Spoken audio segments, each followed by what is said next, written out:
Hello and welcome to another Flax and Fiber Friday.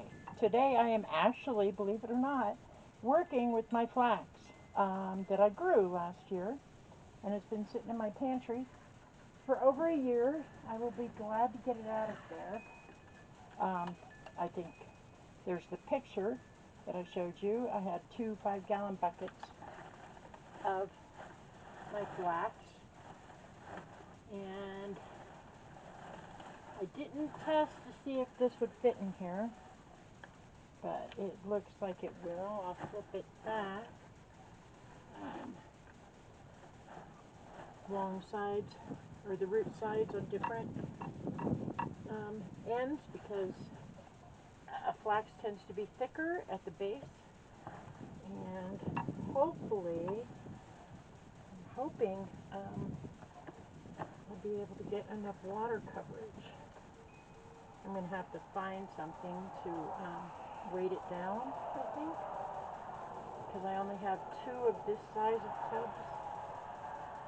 And so we will see. It's been really hot here.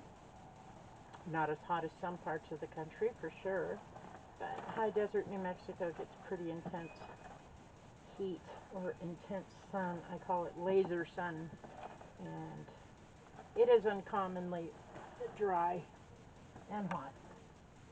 So I don't want to break those, but probably going to have to. So maybe if I find a piece of wood.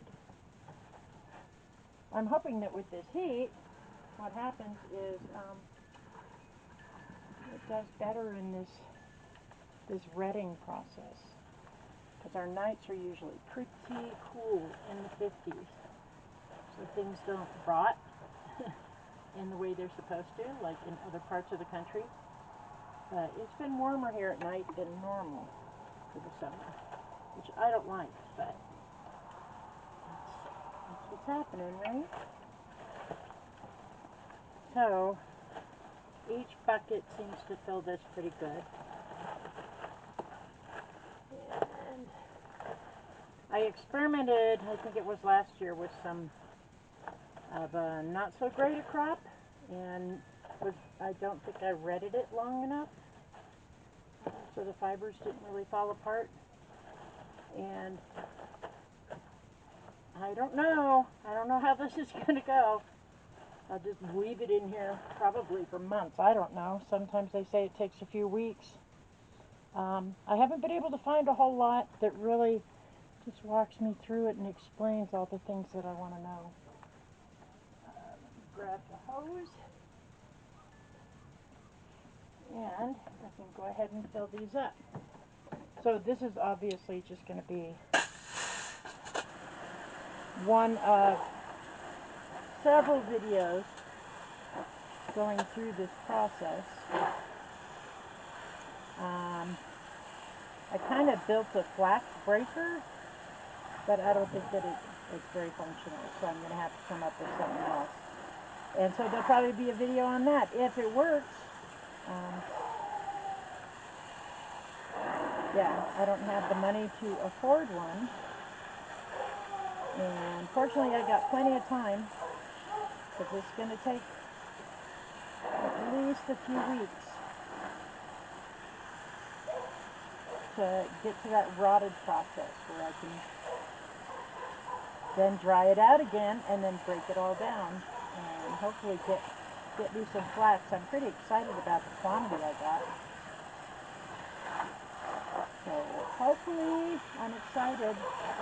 It'll be really exciting to make something with flax that I grew. If I'm successful, patience, patience, patience, right? So I will go ahead and fill these up, and maybe I'll just fast forward it, because it's satisfying on a hot day to play with the hose. Let's see. Okay.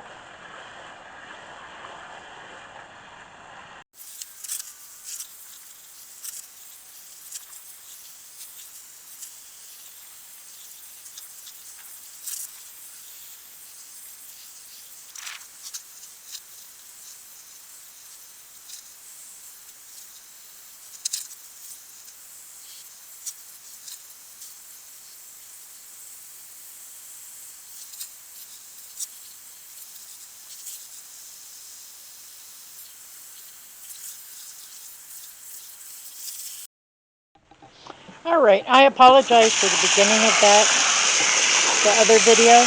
I didn't plug the microphone in, so here we go, all filled up and looking good. Something I was thinking about that I was happy with is I think this might turn out to be a good spot, maybe at night, for birds to come up and get some water, because it's been super, super dry out here. So I kind of feel bad for them. But hopefully the cats don't see that as an opportunity as well. Which reminds me, I gotta refill my hummingbird feeder, because they're probably starving. So I will find some wood and set on that, and that is the end of part 1 of processing my own flax, which I am super excited about. Makes me wish I lived in the old days. So look forward to part 2. Thanks.